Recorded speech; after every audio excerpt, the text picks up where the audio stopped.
Sebelumnya, perkenalkan saya Nidia Nawangwulan. Saya Muti Anafi. Saya Dina Asmaulusna. Saya Asri Radianti. Di video kali ini kami akan membahas materi tentang macam-macam mutasi. Selamat menyaksikan.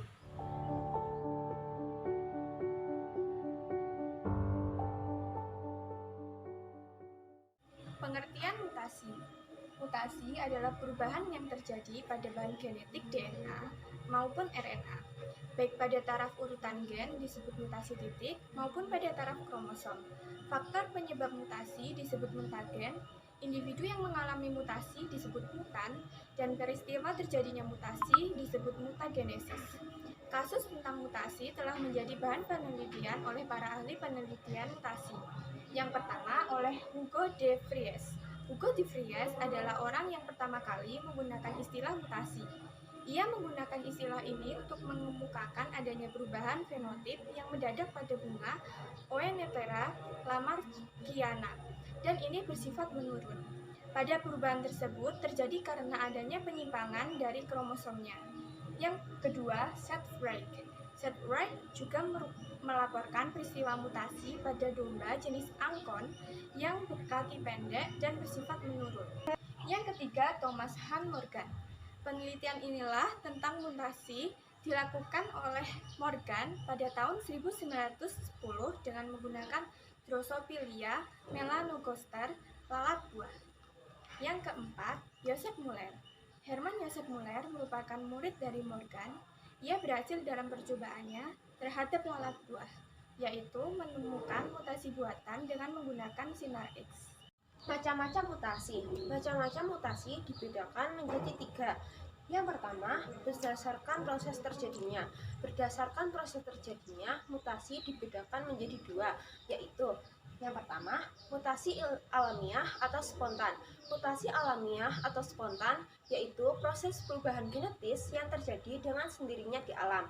Faktor penyebabnya adalah panas, radiasi sinar komis, radioaktif, serta ultraviolet matahari, radiasi, dan ionisasi internal mikroorganisme serta kesalahan DNA dalam metabolisme. Yang kedua, mutasi buatan atau induksi. Mutasi buatan atau induksi yaitu perubahan genetis yang terjadi oleh usaha manusia. Di antaranya, yang pertama, pemakaian bahan radioaktif untuk diagnosis, terapi, deteksi suatu penyakit, sterilisasi, dan pengawetan makanan. Yang kedua, penggunaan senjata nuklir. Yang ketiga, pembangunan roket dan televisi. Yang keempat, pemakaian bahan kimia, fisika, dan biologi. Mutasi buatan tidak selalu berakibat buruk. Banyak sekali jasa bahan radioaktif terhadap kesejahteraan hidup manusia, terutama mengembangkan keturunan baru tanaman. Perubahan mutasi buatan yang dilakukan pada gandum, buncis, tomat ternyata dapat meningkatkan mutunya. Banyak tanaman panen seperti padi, jagung, gandum yang dikembangkan sehingga tahan terhadap suatu jenis hama. Yang kedua, yaitu berdasarkan bagian tubuh yang mengalami mutasi. Berdasarkan bagian tubuh yang mengalami mutasi, mutasi dibedakan menjadi sebagai berikut. Yang pertama, mutasi vegetatif atau mutasi somatis. Mutasi vegetatif yaitu mutasi yang terjadi pada sel somatik atau tubuh, sifatnya tidak diwariskan.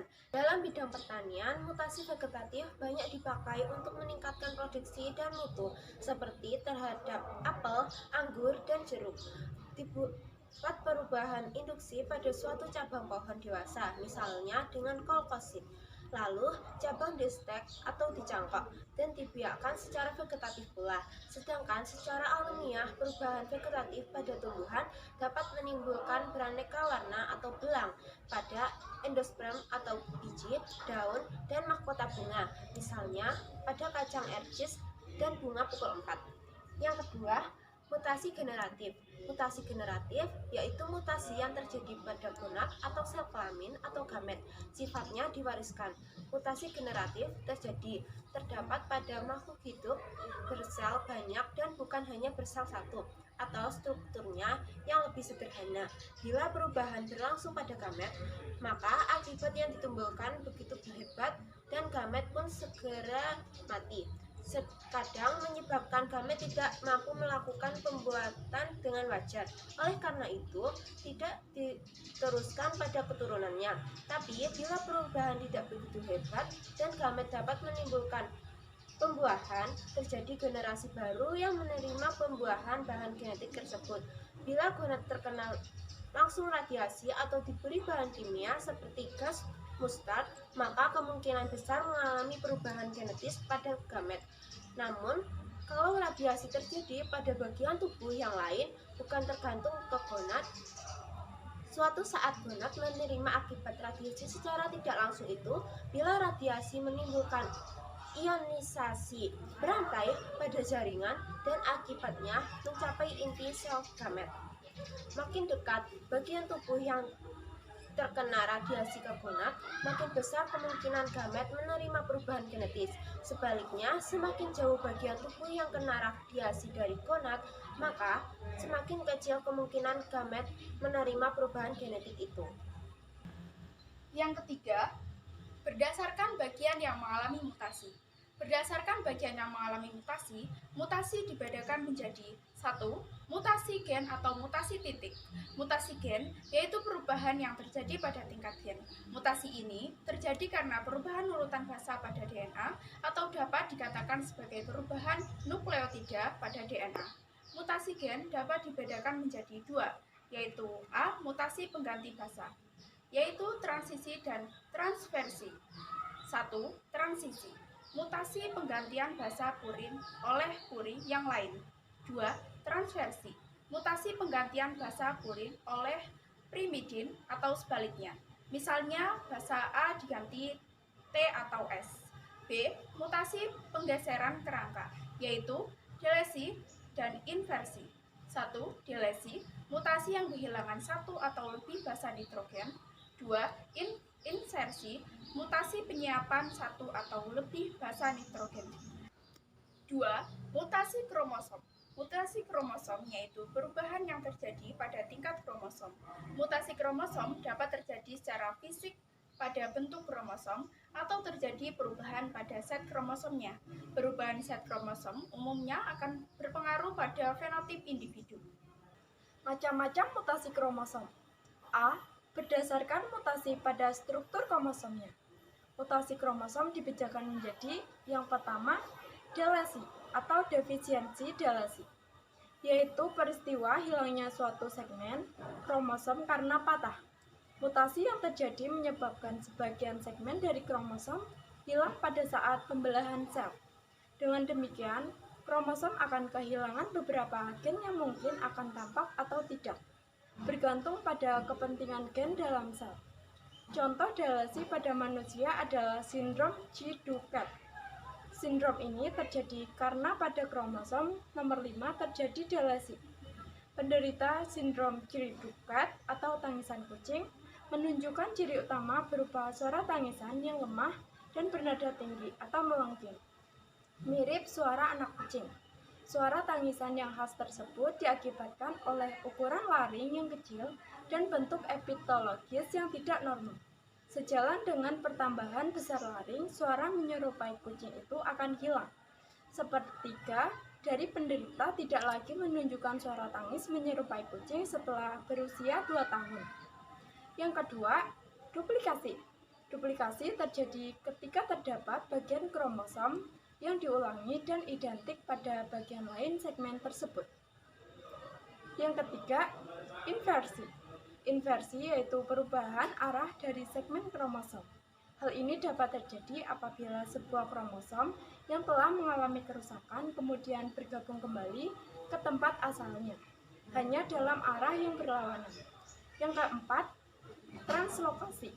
Translokasi yaitu mutasi yang disebabkan oleh pemindahan fragmen kromosom dari satu kromosom ke kromosom yang lainnya. Yang kelima, katenasi. Katenasi yaitu mutasi kromosom yang terjadi apabila suatu kromosom homolog yang ujung-ujungnya saling berdekatan sehingga membentuk lingkaran. B. Berdasarkan mutasi pada jumlah kromosomnya, dibagi menjadi aneuploidy dan aneuploidy. Yang pertama, aneuploidy atau penggandaan. Macamnya antara lain sebagai berikut. A. Disomi, rumusan kromosomnya 2N. B. Nulisomi, rumusan kromosomnya 2N-2. C. Monosomi, rumusan kromosomnya 2N-1. D. Monosomi ganda, rumusan kromosomnya 2N-1-1. E. Trisomi, rumusan kromosomnya 2N+1. F. Trisomi ganda, rumusan kromosomnya 2N+1+1. G. Tetrasomi, rumusan kromosomnya 2N+2. H. Pentasomi, rumusan kromosomnya 2N+3. Yang kedua, aneuploide atau set. Macamnya antara lain sebagai berikut. Monoploid, rumus kromosomnya N. Diploid, rumus kromosom 2N. Triploid, rumus kromosom 3N.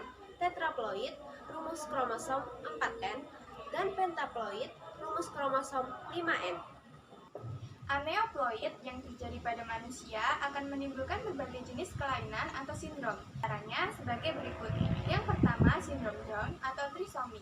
Sindrom Down disebabkan oleh gagal berpisah kromosom nomor 21 sehingga individu penderita memiliki kromosom tambahan pada kromosom nomor 21.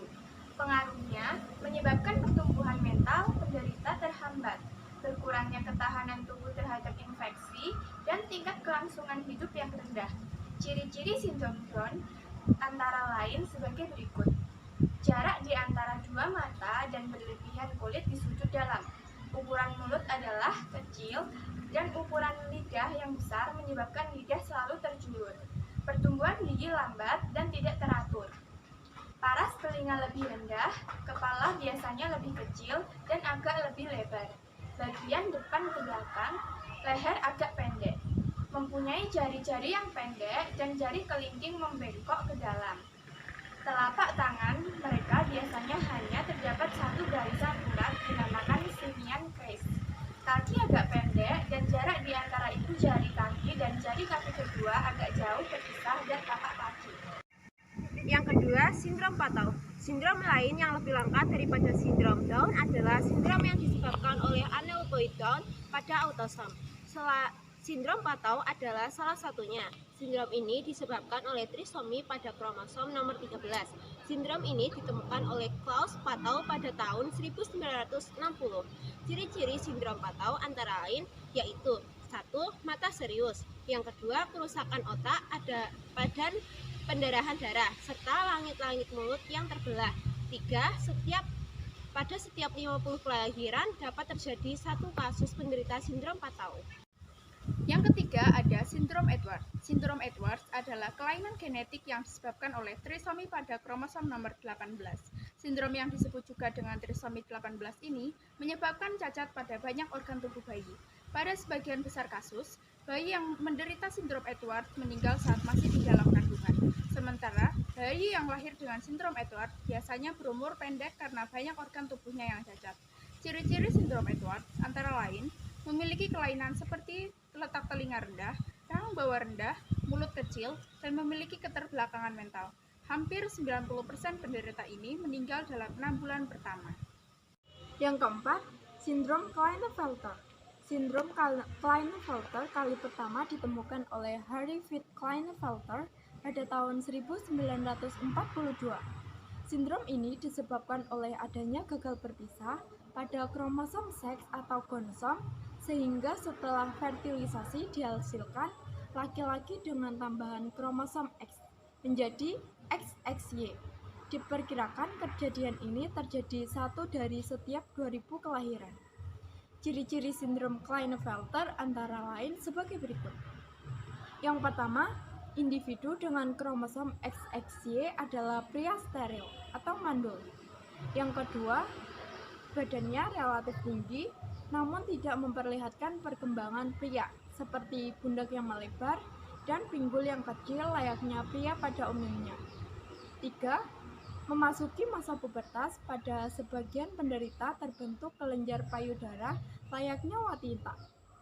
4. Pria dengan sindrom Klinefelter memiliki pertumbuhan mental yang cenderung lambat. Akan tetapi, hal ini dapat sangat bervariasi pada setiap individu. Yang kelima, umumnya memiliki bentuk tubuh yang kurus. Yang keenam, tinggi badan berlebih. Yang ketujuh, tingkat kecerdasan rendah. Sindrom Klinefelter dibagi menjadi dua bagian, yaitu XXY, yaitu laki-laki yang kelebihan satu buah kromosom X sehingga mempunyai 44 autosom dari 3 kromosom seks dengan ciri-ciri sebagai berikut. Yang pertama, karyotip 47XXY atau kelebihan kromosom seks X diderita oleh laki-laki. Yang kedua, bulu badan tidak tumbuh. Yang ketiga, payudara tumbuh dan membesar. Yang keempat, testisnya tidak berkembang sehingga tidak dapat menghasilkan sperma dan mandul. Yang kelima, berpenampilan seperti wanita. Yang keenam, menghasilkan hormon wanita atau estrogen. Yang ketujuh, jika jumlah kromosom X lebih dari 2, mengalami kelatar belakangan mental. YYX atau super male ditandai dengan ciri-ciri sebagai berikut. Yang pertama, tinggi badan lebih dari 170 cm. Yang kedua, hormon kelaki-lakian atau testosteron berlebih. Yang ketiga, berpenampilan sebagai laki-laki super. Yang keempat, bersifat egois. Yang kelima, sindrom Turner. Wanita dengan Down Turner hanya memiliki satu kromosom seks X. Monosomi X ini ditemukan oleh Herbert Hall Turner pada tahun 1938. Secara genetis, penderita sindrom ini hanya memiliki kromosom 44A plus XO. Ciri sindrom Turner adalah sebagai berikut. Meskipun memiliki jenis kelamin wanita, ia tidak memiliki ovarium yang sempurna, steril atau mandul, ciri seksualnya tidak berkembang, dan cenderung lebih pendek. Individu dengan sindrom Turner umumnya memiliki tingkat kecerdasan yang normal. Pada sisi leher, tubuh seperti sayap mirip dengan bunglon, tungkai atau kaki berbentuk huruf X, tangan dan kaki yang bengkak, keganjilan pada ginjal, kegagalan kefungsian pada ovarium sehingga tidak dapat menghasilkan ovum, terdapat gangguan pembuluh darah dan jantung, pertumbuhan alat kelaminnya terhambat atau infertil, umumnya berumur pendek, tinggi badan umumnya kurang dari 150 cm, struktur tubuh pinggang yang tidak normal, kedua punting susu berjarak melebar, payudara tidak berkembang, keterbelakangan mental. Karyotip 45 XO atau 44 autosom plus 1 kromosom X diderita oleh wanita. Yang keenam, sindrom Jacobs. Penderita sindrom Jacobs mengalami penambahan satu kromosom Y pada kromosom kelaminnya sehingga mempunyai 44 autosom dan 3 kromosom kelamin yaitu XYY. Ciri-ciri sindrom Jacobs antara lain sebagai berikut. Karyotip 47XYY diderita oleh laki-laki, bertubuh normal dan berperawakan tinggi, bersifat antisosial, perilaku kasar dan agresif, wajah menakutkan, memperlihatkan watak kriminal dan suka melawan hukum, tingkat kecerdasannya rendah, suka menusuk-nusuk mata dengan benda-benda tajam seperti pensil dan lain-lain. Yang ketujuh ada sindrom triple X. Sindrom triple X yaitu satu jenis variasi kromosom yang disebabkan oleh perwujudan 3 kromosom X atau trisomi dalam gamet. Penderita ini mempunyai fenotip perempuan. Ciri-ciri sindrom triple X antara lain sebagai berikut. Lebih tinggi dari orang normal, kira-kira 172 cm, kepala kecil, mongolisme, bertelapak tebal dan jari kaki melebar. Sulit berinteraksi dengan orang lain, lambat dalam berbicara, tingkat kecerdasan rendah. Nah, gimana nih video kita kali ini? Terima kasih telah menyaksikan. Sampai jumpa!